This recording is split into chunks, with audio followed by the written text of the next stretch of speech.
Bienvenue dans Chasse Passion. Alain Jouan invite l'équipage de la Bilbaude chasser le renard dans la Sologne des étangs. Maître d'équipage, Patrick Pitou a composé sa meute de chiens Foxhound, Poitevin et anglo-français voici 15 ans. Portrait. Ensuite, nous visiterons un atelier de trompe de chasse à Blois.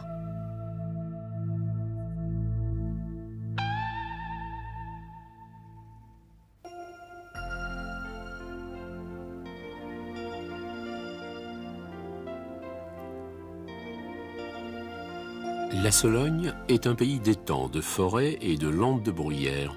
Pays de quiétude, Irène et Alain Jouan y passent de très nombreux week-ends dans leur propriété d'agrément dite Chantelouze, à Marcilly-en-Gault dans le Loir-et-Cher. Aujourd'hui, ils y accueillent Patrick Pitou, maître d'équipage de la Bilbaude, pour y chasser le renard. Plus tard, dans la journée, ce prédateur se moquant des limites de la propriété, nous suivrons l'équipage sur un territoire voisin où le renard sera pris par les chiens en déterrage.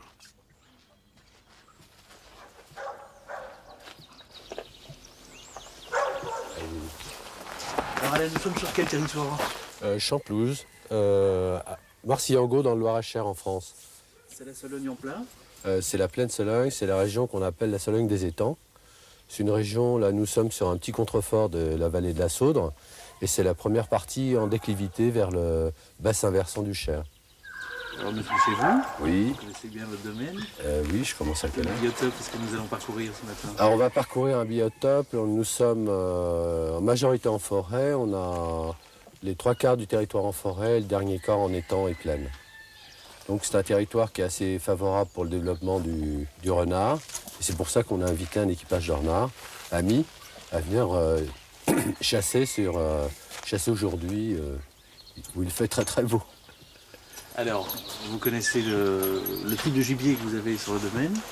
Alors on a principalement du chevreuil, on a quelques grands animaux, cerfs, mais très occasionnels. Beaucoup de sangliers, donc c'est le gros problème aujourd'hui lors de cette chasse au renard, et de ne pas mettre les chiens sur des sangliers et d'attaquer un animal qui soit l'animal que l'on veut chasser.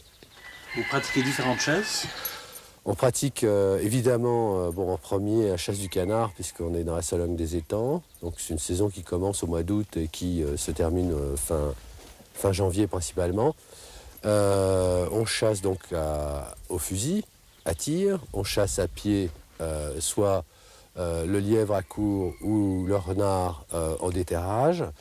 Et on chasse à cheval le renard ou les grands animaux, chevreuil ou cerf. Mais on n'attaque pas de cerf sur la maison, parce que le territoire n'est pas très important. Et on a plusieurs équipages de cerfs ici en Sologne, en particulier l'équipage de Cheverny, qui lui chasse, organise ses chasses, soit en forêt de Cheverny, soit sur les forêts domaniales de Boulogne ou de Boulogne, de Russie et d'autres massifs. Le problème du renard, c'est que on peut très bien fouler et ne pas trouver de renard ne pas avoir de renard pendant 2-3 fois, et d'un seul coup se retrouver avec une densité de renards. Tout dépend des déplacements des animaux. Mais les territoires sont quand même assez... c'est un animal assez erratique qui peut être de passage. S'il a été dérangé, ne serait-ce qu'il y a 15 jours, 3 semaines ou un mois, il ne reviendra pas au même endroit, ou très occasionnellement, uniquement pour chasser. Et c'est pour ça que nous attaquons assez tôt le matin pour le trouver en dehors de son terrier. Bien, donc voici le plan de Chantelouze, territoire sur lequel nous allons chasser aujourd'hui.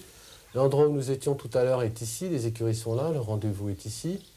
Alors nous allons attaquer, nous allons pressentir une première attaque dans cette zone, qui est une zone entre étangs et bois. Cette partie est légèrement vallonnée et les renards aiment bien pouvoir dominer, en fait, les endroits dans lesquels ils vont chasser. Cette plaine est assez découverte. J'ai un poste d'observation qui est situé ici, donc très très près de la maison, qui me permet tous les soirs et les matins d'observer les animaux dans la plaine. Et en fait, les parcours des renards, les renards prennent ces résineux, on a une plantation de jeunes résineux de la ratio ici, prennent ces premières allées. Ils viennent en général de cette partie-là, ils prennent ces allées de pins et ensuite descendent à l'étang où la chasse est très très favorable et très aisée. La deuxième attaque se fera principalement dans cette plaine-ci, où on a un bois avec des anciens terriers de renards. Mais ces terriers sont à l'heure actuelle toutes petites activités sont très peu fréquentées. Les terriers fréquentés se trouvant plutôt autour de l'étang des Bois. Mais les renards viennent chasser en plaine dans cette zone. Vous avez des petites mares, vous avez donc la possibilité pour eux de mulotter, de prendre des grenouilles, de prendre un certain nombre de petits animaux. La troisième attaque, elle, donc si l'attaque se fait ici, en général, le renard risque de revenir ici dans son lieu favori de villégiature et de vie. La troisième attaque se ferait dans cette zone-ci, qui en fin de compte paraît relativement proche de l'autre, mais est un biotope totalement différent. C'est un biotope de grandes bruyères, de taillis sous futaies, assez proche des étangs, donc un terrain très très favorable. Si on attaque dans cette parcelle à renard, on risque très bien de partir dans cette direction. Tout dépend du vent. Je pense qu'aujourd'hui on est en vent de nord-ouest, donc on partira peut-être principalement 3/4 au vent, à moins que le renard décide d'aller dans un terrier dont il a connaissance. Mais la fuite en général est 3/4 par rapport au vent. Donc vent de nord-ouest, le nord-ouest est ici, on risque de partir légèrement nord ou légèrement ouest.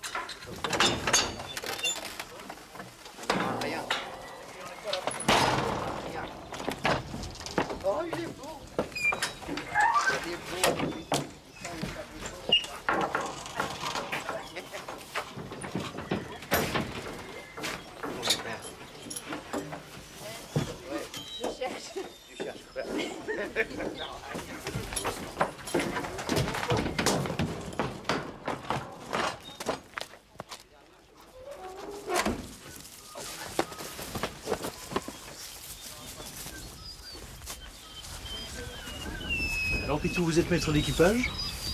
Oui, maître d'équipage d'un équipage de renards. Nous chassons en Sologne principalement, vallée du Cher, et on chasse pratiquement exclusivement le renard. Et on chasse aussi quelques sangliers en cours de saison. De quelle meute est-ce que vous disposez? Alors on a une cinquantaine de chiens au chenil, et pour pouvoir découpler entre 25 et 30 chiens à la chasse. Donc la meute est composée de foxhounds, chiens traditionnellement réputés pour la chasse du renard, qui viennent d'Angleterre.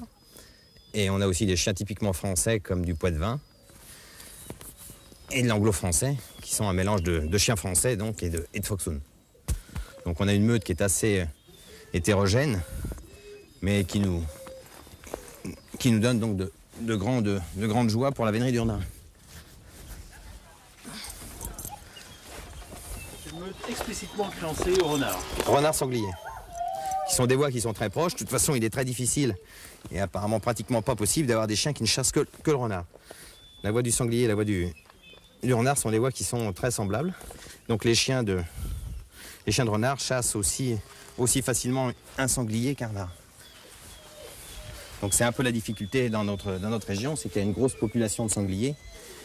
Et il n'est pas toujours facile de mettre un renard debout avant des cochons. Alors le renard, c'est pas un animal qui fait un parcours extraordinaire au niveau kilomètre. Donc ça permet de pouvoir le gérer sur des territoires relativement gérables, sans embêter vraiment les voisins. Vous connaissez un peu le domaine? Oui, on connaît un peu le secteur. Pour y chasser régulièrement, soit à court, soit à tir. Qu'est-ce que vous attendez de la journée? Ce qui nous embête déjà, c'est le temps quand même, parce qu'il fait chaud. Il fait un peu trop de soleil à notre goût. Et malheureusement, quand il ne va plus y avoir d'humidité au sol, la chasse risque de tourner court, quoi, de s'arrêter. Le comportement du renard, c'est de... Le comportement du renard, c'est de se défiler, de fuir, et éventuellement de se mettre dans n'importe quoi, dans un trou, une buse, un arbre creux, pour échapper à la meute, quoi. La meilleure voie pour vous, c'est quel biotope? Disons qu'ici, c'est pas mal, parce que on a quelques plaines, quelques bocteaux. Chasser au bois est toujours plus facile que de chasser uniquement en plaine. Il y a quand même plus de portée pour la voie de l'animal. Mais on est quand même très tributaire des conditions atmosphériques, hein. Donc le temps idéal, je dirais, c'est les chiens qui nous le donnent, quoi. On s'en rend compte quand ils sont par terre. Mais c'est vrai que les voies du mois de mars sont quand même toujours plus délicates que les voies du mois de décembre, ou du mois de janvier et du mois de février. hein, où il y a des températures et des temps qui sont beaucoup plus stables du matin jusqu'au soir, que là, au mois de mars, on a des temps qui sont des températures qui sont très, très changeantes. On part d'une gelée matinale avec 15 ou 20 degrés l'après-midi. Donc des différences de température sont pas bonnes pour la chasse au chien courant. En ce qui concerne des animaux comme le renard, le lièvre ou le chevreuil, tout ce qui est voie fine, on chasserait un cochon ou un cerf, ça serait déjà beaucoup moins embêtant. Le renard est un animal qui porte de la voix à force de chuchoter. Le renard a une voix qui est très, très persistante dans les premiers instants, mais qui est très fugace, c'est-à-dire qu'elle ne tient pas au sol. Hein, c'est une voix qui monte tout de suite. Donc un renard qui est passé un quart d'heure après, la plupart du temps, les chiens ne l'emmènent plus. Donc il est pas rare d'avoir une vue, un animal qui nous est signalé, on amène les chiens sur la voie, sur la brisée, et les chiens ne prennent pas. Et en clair, votre travail par rapport à la meute? Ben, disons que le travail par rapport à la meute, c'est d'appuyer les chiens dans les bons moments, de les arrêter sur des petites bêtises, et puis de les maintenir et de les soutenir tout au long de la journée sur la voie de l'animal qu'on souhaite chasser, quoi.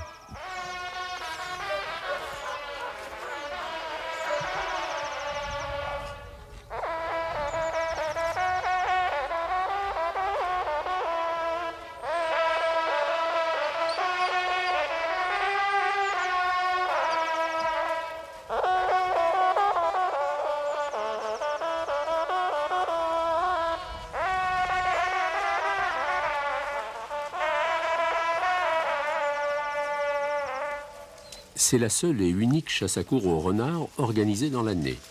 On chasse ici un canidé qui est un animal de la même espèce que le chien et qui a donc des pieds à coussinets qui laissent des voix moins importantes que les ongulés tels le cerf, le chevreuil et le cochon qui, eux, ont des glandes au niveau des pieds et qui laissent donc des voix plus persistantes. Un bon chien d'équipage, il faut éviter d'avoir un chien qui soit trop bon. Ce qu'il faut avoir, c'est une meute. Et une meute est composée et doit être un nombre de chiens qui chassent ensemble. Il faut éviter les individualités, il faut éviter les chiens qui soient trop bons, il faut éviter bien sûr les chiens qui soient trop mauvais, mais il faut des chiens qui chassent en paquet et qui se complètent les uns les autres. Et c'est ce qu'on a en ce moment, on a quelque chose qui est en individualité est loin d'être au top. On n'a pas de chiens top niveau, mais on a un paquet de chiens qui chassent bien ensemble et qui sont spécialisés sur la voie du renard. Aujourd'hui, en début de chasse, ça se présentait plutôt bien? Ça se présentait plutôt mal compte tenu des conditions atmosphériques. Plus on avance dans la saison, plus le temps est chaud et moins la chasse au chien courant est possible. Et surtout la chasse au renard, compte tenu du fait que la voie du renard est une voie qui est très fugace, c'est une voie qui est très persistante au départ. Les chiens, ça les enivre, mais dans les secondes qui suivent, avec les conditions atmosphériques comme on a aujourd'hui, c'est une voie qui monte du sol, qui va en l'air. On commence à l'apercevoir à cheval, donc ça prouve qu'elle est très, très haute, et les chiens, eux, ne l'aperçoivent plus. L'idéal pour le temps, c'est un temps humide? Alors l'idéal, c'est un temps plutôt hivernal, hein. C'est un temps qui est stable au niveau température tout au long de la journée. Et une saison comme en ce moment, où on commence par une gelée et on arrive à 25 degrés dans l'après-midi, c'est une catastrophe, quoi. C'est pour ça que nous commençons relativement tôt le matin pour bénéficier de l'humidité du sol. Et en règle générale, si on n'a pas conclu vers 11h ou 12h, c'est une journée qui est morte, quoi. Alors en début de journée, quel est le comportement des chiens? Alors le comportement des chiens en début de journée, ma foi, compte tenu du fait qu'on n'attaque pas sur des renseignements, on n'attaque pas sur une brisée comme sur la plupart des animaux de vénerie comme le cerf, le chevreuil ou le cochon, c'est les animaux qui quêtent, c'est les animaux qu'on attaque à la bibaude, d'où un peu le nom de notre équipage. Donc c'est les chiens qui font tout le travail, qui ramassent, qui quêtent le long des bocteaux, qui quêtent dans les champs et qui ramassent une voix de la nuit, une voix de l'animal qui a fait sa chasse et qui la rapproche jusqu'au gîte de l'animal et il le lance et après on le chasse. Donc il y a tout un travail d'approche au départ qui est fastidieux et qui demande une qualité de chien importante, une bonne finesse de nez et qui demande des conditions de temps qui soient favorables aussi. Et quel est le comportement du renard quand il est chassé? Le comportement du renard, en règle générale, le renard est inquiet dans le sens où c'est plutôt lui qui a l'habitude de chasser les autres.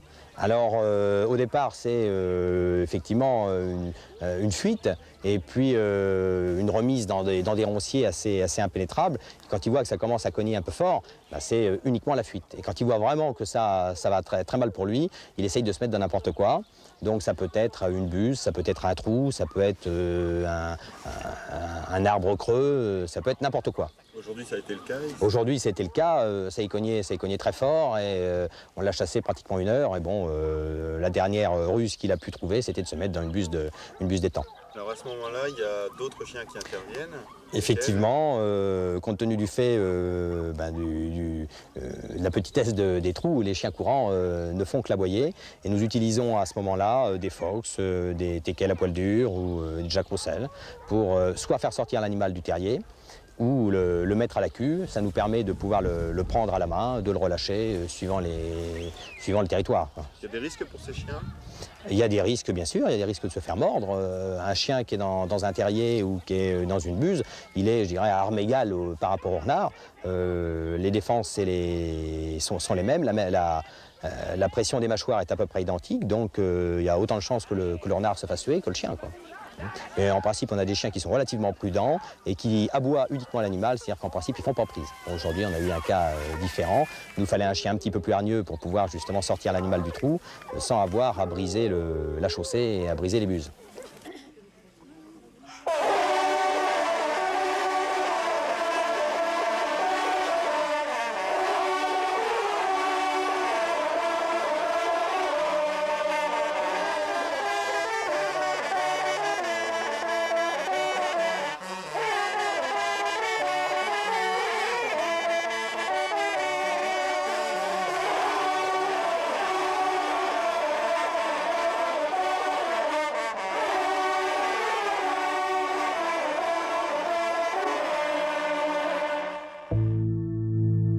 Francis Bergerac est artisan fabricant de trompes de chasse. Il est le digne successeur de l'entreprise Chantenay-Belmont, créée en 1896. Visite. Ville charnière entre la Beauce et la Sologne, Blois fut d'abord protégée par un château féodal et installé où le Val nuance sa physionomie en passant du calcaire de l'Orléanais à la craie de la Touraine. La ville s'est transformée en 1503 lorsque les rois quittant Amboise s'y installèrent et avec eux les métiers de luxe. La maison Milliens, fabricant artisanal de trompes, y a fêté son centenaire et sa récente installation pour se rapprocher du monde de la chasse. Aujourd'hui, pour tout un chacun, il existe plusieurs trompes. Les grandes, appelées la Dampierre et la Dauphine, et la petite, le modèle d'Orléans. D'autres encore sont les trompes de lièvre portées en bandoulière. Il faut savoir qu'au tout début, la trompe ne faisait qu'un tour et demi, du fait qu'elle était utilisée par des gens qui avaient des grands chapeaux à plumes. Et donc, l'instrument devait passer par-dessus le chapeau, car on ne retirait le chapeau que devant le roi et dans une église.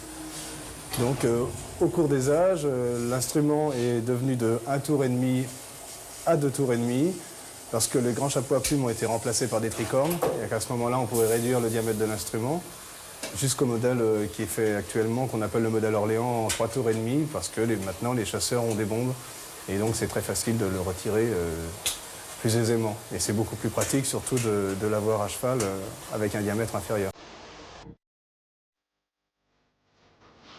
La fabrication met en valeur les qualités plastiques intrinsèques des laitons, premier titre au cours d'une série de mises en forme et de brasures diverses que les sonneurs et veneurs sont souvent loin d'imaginer.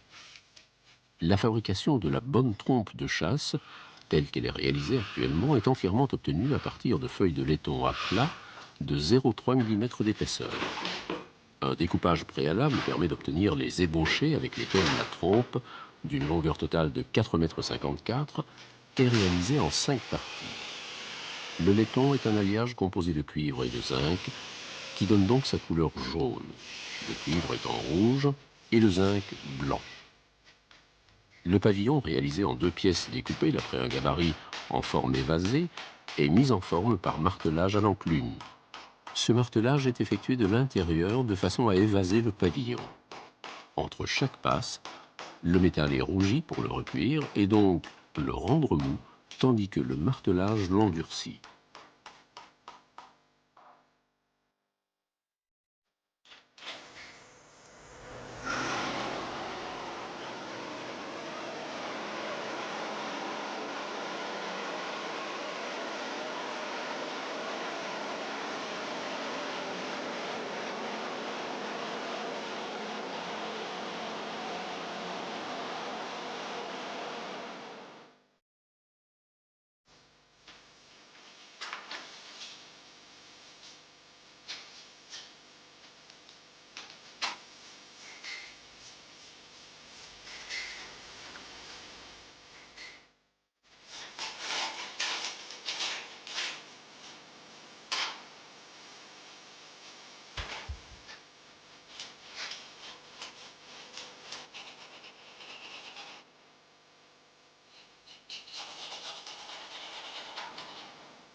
Les pièces sont raccordées par accrochage et brasure à base d'argent parce qu'elle est plus solide. Elles fondent juste avant le point de fusion du métal lui-même. La surépaisseur de la brasure, formée par la pointe et le pavillon, sera écrasée pour redonner une homogénéité à l'épaisseur du métal et le pavillon complet sera lissé, notamment à la main, après martelage préalablement effectué sur une génératrice.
Une guirlande décorative est ajustée après avoir glissé un fil de fer ou une corde à piano pour la solidité et la rigidité du pavillon.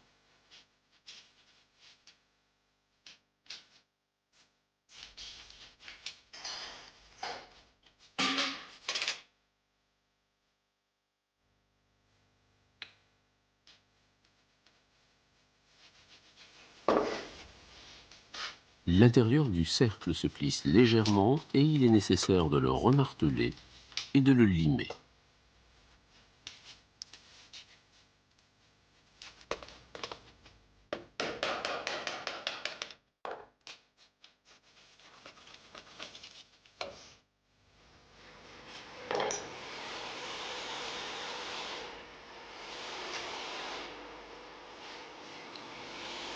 Le pavillon ressemble alors à une trompette droite d'1,15 m de hauteur. Il faut le remplir de résine de pain liquéfié à chaud pour pouvoir le cintrer et lui donner le diamètre exact et définitif. Une fois la résine rendue froide et élastique, ce qui permet de garder le tube cylindrique et sans cassure. Enfin, le noir du pavillon est réalisé par oxydation du métal pour éviter de rajouter toute épaisseur de peinture à ce métal.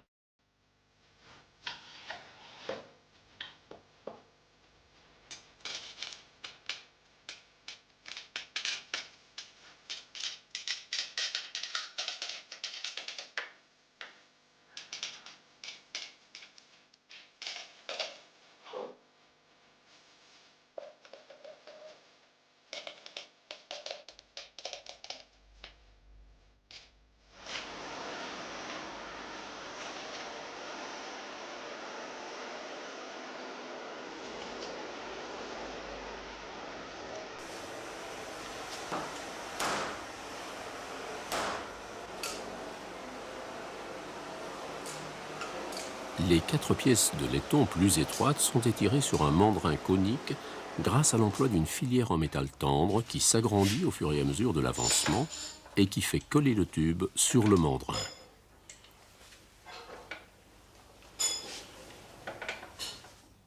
L'opération de montage des diverses pièces est prête à se faire à l'aide de soudure d'étain. Après quoi, on essaie l'instrument pour voir s'il n'y a pas de fuite, s'il n'est pas bouché, si la vibration est bonne. À partir de là, il est prêt à être poli.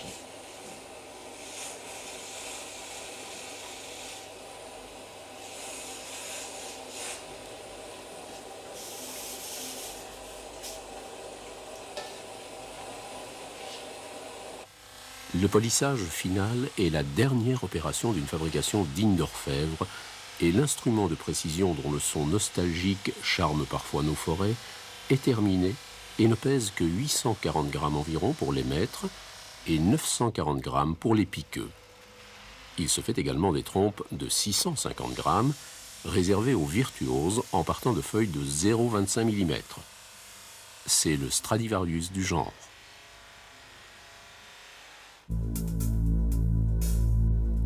Votre prochain rendez-vous est une chasse à courre au lièvre dans le Loiret, où Hubert Bodino nous fait part du travail de l'équipage de la Rabolière. À bientôt dans Chasse Passion.